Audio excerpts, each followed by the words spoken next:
ለትዳር የማትሆን ሴት 8 ባህሪያት። ለዚህ ቻናል አዲስ የሆናችሁ ሰዓቱ አሁን ነውና ሰብስክራይብ አድርጉ። የቪዲዮንም ሐሳብ ላይክ በማድረግ ጀምሩ። በወንዶች ጓደኛ የተከበበች ሴት ልክ እንደ ፈጣን ሎተሪ ናት። ሁሉም እድሉን ለመሞከር የሚፈቃት ናት። ስለዚህ በብዙ ወንድ ጓደኞች የተከበበች ሴት የተበላ ዕቁብን እንደመጠበቅ ነው። አብዛኛው ወንድ ደግሞ ሴትነቷን እንጂ ጓደኝነቷን የሚፈልግ አይደለም። ወንድ ከሴት ጓደኛው የሚያተርፈው ነገር ሴትነቷን ማግኘት ነው። ስለዚህ በወንድ ጓደኞች የተከበበች ሴት እባብ እንደተጠመጠመባት እርግብ ናት። የውሃ ጠብታ እንኳን የሚያበሳጫቸው ናቸው። ሁሌም ደማቸው እንደፈላ ነው። ከማን ጋር ነበርክ? ቤት ለመድረስ ለምን 5 ደቂቃ ሙሉ ቆየ?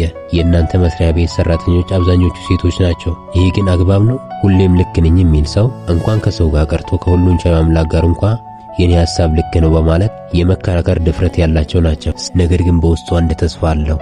አንድ ቀን ይህን ሰውነት ከሰውነቴ ጋር አጣምረዋለሁ የሚል ወንዳዊ ፍላጎት ያድርበታል። ቢያንስ 9 ወንዶች ልክ እንደ ታክሲ ሰልፍ ተሰልፈው ተራቸውን እየጠበቁ መሆኑን ማወቁ አስፈላጊ ነው። ለትዳር የማትሆን ሴት 8 ባህሪያት። አንደኛ፣ በብዙ ወንድ ጓደኛ የተከበበች። 99% የሚሆኑ ወንዶች አንዲትን ሴት በጓደኝነት ሲቀርቡ በውስጣቸው አንድ የማይካድ ፍላጎት ይዘው ነው። ይህም ፍላጎት በሴትነቷ የመደሰት ፍላጎት ነው። ሴቷ ይህን ላታስተውለው ወይም ላታስበው ትችላለች። ነገር ግን ይሄ እውነተኛ እውነት ነው። በቃ ወንድ ሴትን ቀረበ ማለት በውስጡ ይህ ፍላጎት ወዲያውኑ ይፈጠራል። ሴቷ ምናልባት ንጹህ የሆነ ጓደኝነት ፈልጋ ይሆናል የቀረበችው። ይህ ግን በወንዶች አእምሮና አስተሳሰብ ውስጥ አይሰራም። ለጊዜው ልክ እርሷ እንደምትፈልገው ሆኖ ንጹህ ጓደኛ መስሎ ሊተውን ይችላል። ነገር ግን በውስጡ አንድ ተስፋ አለው። አንድ ቀን ይህን ሰውነት ከሰውነቴ ጋር አጣምረዋለሁ የሚል ወንዳዊ ፍላጎት ያድርበታል። ይህቺ የቀረባት ሴት ባለትዳርም ልትሆንም ላትሆንም ትችላለች። ሴቷ ምንም ትሆን ጉዳዩ አይደለም። ምናልባት እቺ ሴት ብዙ ወንድ ጓደኛ ሊኖራት ይችላል። ለምሳሌ 10 ወንድ ጓደኛ ካሏት ቢያንስ 9 ወንዶች ልክ እንደ ታክሲ ሰልፍ ተሰልፈው ተራቸውን እየጠበቁ መሆኑን ማወቁ አስፈላጊ ነው። ታዲያ እቺ ሴት 8ቱን እምቢ ብትላቸው እንኳን 9ኛውን ማለፍ ሊያቅታት ይችላል። በአጠቃላይ በወንዶች ጓደኛ የተከበበች ሴት ፈተና መሃል የቆመች ናት። ልክ እንደ ፈጣን ሎተሪ ናት። ሁሉም እድሉን ለመሞከር የሚፈቃት ናት። አንድ ቀን የመፋቅ እድል ይደርሰውና እጣው ሊወጣለት ይችል ይሆናል። ስለዚህ በብዙ ወንድ ጓደኞች የተከበበች ሴት በፍጹም ለትዳር ቀርቶ ለጓደኝነትም አትሆንም። የተበላ ዕቁብን እንደመጠበቅ ነው። በተለይ በዚህ ዘመን ካሉ ሴቶች ያለ ወንድ ጓደኛ የሚኖሩት በጣም ጥቂቶች ናቸው። አብዛኞቹ ሴቶች በተለያዩ አይነት የወንድ ጓደኞች የተከበቡ ናቸው። አብዛኛው ወንድ ደግሞ ሴትነቷን እንጂ ጓደኝነቷን የሚፈልግ አይደለም። ወንድ ከሴት ጓደኛው የሚያተርፈው ነገር ሴትነቷን ማግኘት ነው። ስለዚህ በወንድ ጓደኞች የተከበበች ሴት እባብ እንደተጠመጠመባት እርግብ ናት። እናም የወንድ ጓደኛ ያላት ሴት ለሰላማዊ ትዳር አትሆንም፣ በፍጹም አትሆንም። ሁለተኛ፣ ንዴታም ሴት። በሆነው ባልሆነው በትልቁ በትንሹ የምትናደድ ሴት ልክ እንደ ተላጠ የመብራት ገመድ ናት።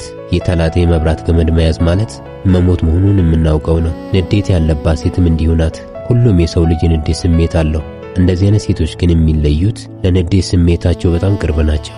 ለመናደድ ምክንያትና ጊዜ ብቻ ነው የሚጠብቁት። የውሃ ጠብታ እንኳን የሚያበሳጫቸው ናቸው። ሁሌም ደማቸው እንደፈላ ነው። ሰው ካልነካኝ እኔ ሰው አልነካም፣ ከነኩኝ ግን ምንም ከማድረግ አልመለስም የሚሉ አስፈሪ የሆነ ስሜት ያላቸው ናቸው። እንደዚህ አይነት ሴቶች እነዚህ ባህሪያት ይታይባቸዋል። ለምሳሌ በቀላሉ መቆጣት። በትንሽ ምክንያት ወዲያውኑ በፍጥነት ትቆጣለች። ቁጣዋ ከዝምታ ወደ ጩኸት በፍጥነት ይቀየራል። አስባበት ሳይሆን ድንገተኛ የሆነ ውሳኔ ትወስናለች። ከንዴቷ በኋላ ደግሞ በጣም ታዝናለች። ለምን እንደዚህ ያደረግኩ? ለምንስ እንደዚህ ተናገርኩ ብላ ራሷን ተወቅሳለች። በብዛት ንዴታም ሴቶች ከንግግር ባለፈ በተግባርም ሰውን እስከ መጉዳት ይደርሳሉ። ሰውን እስከ መግደል ሊደርሱ ይችላሉ። የራሷን ጥፋት ሰው ላይ ታላከካለች። ንዴቷ ስህተቷን አያሳያትም። እንደዚህች አይነት ሴት ለትዳር በፍጹም አትሆንም። ሶስተኛ፣ ከመጠን ያለፈ ቅናት ያለባት። ሁሉም ሰው ውስጥ የቅናት ስሜት አለ። ግን ቅናት ከልክ ካለፈ ሰዎችን ያስጨንቃል፣ ነፃነት ያሳጣል። በጣም የምትቀና ሴት ፍቅርን ሳይሆን ጥላቻን ታምነጫለች። ሁሉንም ሰው ትጠረጥራለች፣ ራሷን እንኳን አታምንም። እንደዚህች አይነት ሴት የእርሷ የሆነ ወንድ ከሌላ ሴት ጋር ከቆመ በቃ ወደ አእምሮዋ የሚመጣው ሊወሰልትብሽ ነው፣ ሊከዳሽ ነው፣ ይህንን ሰው በሌላ ሴት ልትቀሚ ነው የሚል የሥጋ ስሜት ውስጥ የምትኖር ናት። ለምሳሌ የት ነበርክ? ከማን ጋር ነበርክ? ቤት ለመድረስ ለምን 5 ደቂቃ ሙሉ ቆየ? የእናንተ መስሪያ ቤት ሰራተኞች አብዛኞቹ ሴቶች ናቸው። ይሄ ግን አግባብ ነው የሚሉ ግራ የሚያጋቡ ጥያቄዎችን የምትጠይቅ ናት። መጽሐፍ ቅዱስ ስለዚህ አይነት ሴት ሲናገር ቅናት ከሲኦል ይበረታል ይላል። ቅናት የተነጻጸረው ከሲኦል ጋር ነው። ስለዚህ ቅናት ከባህሪ አልፎ ጭካኔ ከሆነ አደጋ አለው። ከመጠን ያለፈ ቅናት ሰይጣናዊ ድፍረት ውስጥ ይከተንና በምንወደው ሰው ላይ ያልተገባ ነገር እንድናደርግበት ያደርገናል። ስለዚህ ይህ አይነት ቅናት ያለባትን ሴት ለትዳር ማሰቡ አደጋ አለው።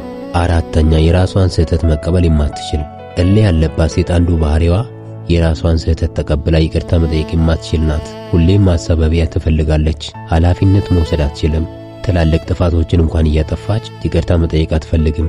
በጣም እልከኛ ናት። ስህተትን አለመቀበል የአለማደግና ራስን በአግባቡ ያለመረዳት ምልክት ነው። ሰው ሰውነቱን በትክክል በሚረዳበት ጊዜ ስህተት እንደሚሰራ እንዲሁም በሌሎች ሰዎች ትሁት የሆነ ነገር ሊሰራበት እንደሚችል ያስተውላል። ስለዚህ በየትኛውም ሁኔታ ውስጥ ይቅርታ መጠየቅ እንዲሁም ይቅርታ ማድረግ አንዱ የህይወት አካል መሆኑን ይማራል። ይህ አይነት ግንዛቤ የሌላት ሴት ትዳር የሚባለው ቁም ነገር አካባቢ መድረስ የለባትም።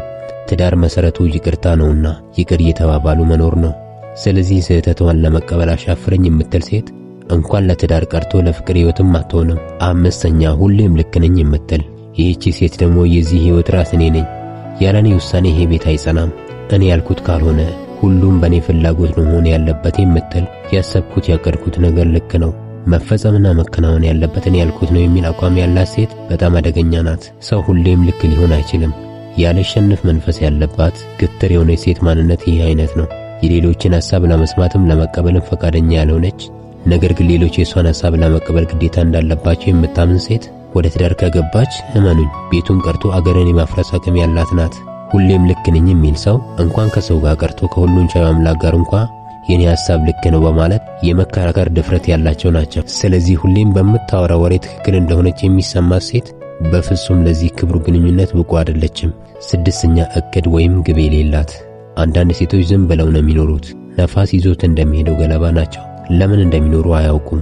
ዓላማሽ ምንድነው ስትሏት በቂ የሆነ የመኖር ዓላማ የሌላት ሴት መሆኗን ትረዳላችሁ። ሰው በምንም አይነት ሁኔታ ውስጥ ሲኖር ዓላማው ወይም ህልሙ ቢፈጸምም ባይፈጸምም በዓላማና በተስፋ መኖር አለበት።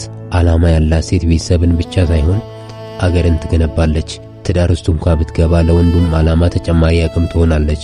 ስለዚህ ከዓላማ ቢስ ሴት ራሳችሁን ጠብቁ። ሰባተኛ ቤተሰቧን የማታከብር እንደፈለገች እየሆነች የምትኖር ለቤተሰቧ ክብር የሌላት ይሄ የኔ ህይወት ነው እዚህ ውስጥ ቤተሰቤን አላስገባም የምትል ሴት በጣም አደገኛ ናት። ለቤተሰቡ የማያስብ ሰው፣ ቤተሰቡን የማያከብር ሰው የራሱን ቤተሰብ ቢመሰርት ለራሱን ቤተሰብ ክብር አይኖረውም።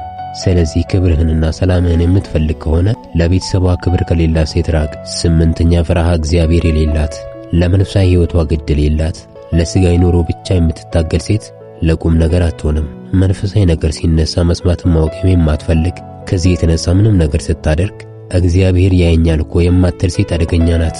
ይህቺ በትዳር ገነት ልትሆን ቀርቶ የሲኦል ደጅ ነው የምትሆንብህ። ስለዚህ ፈርሃ እግዚአብሔር ከሌላት ለመንፈሳዊ ህይወት ግድ የለሽ ከሆነች ሴት ራቅ። እስካሁን ስለተከታተላችሁኝ አመሰግናለሁ። ለዚህ ቻናል አዲስ የሆናችሁ ሰዓቱ አሁን ነውና ሰብስክራይብ አድርጉ፣ ቪዲዮንም ላይክ አድርጉ። አመሰግናለሁ።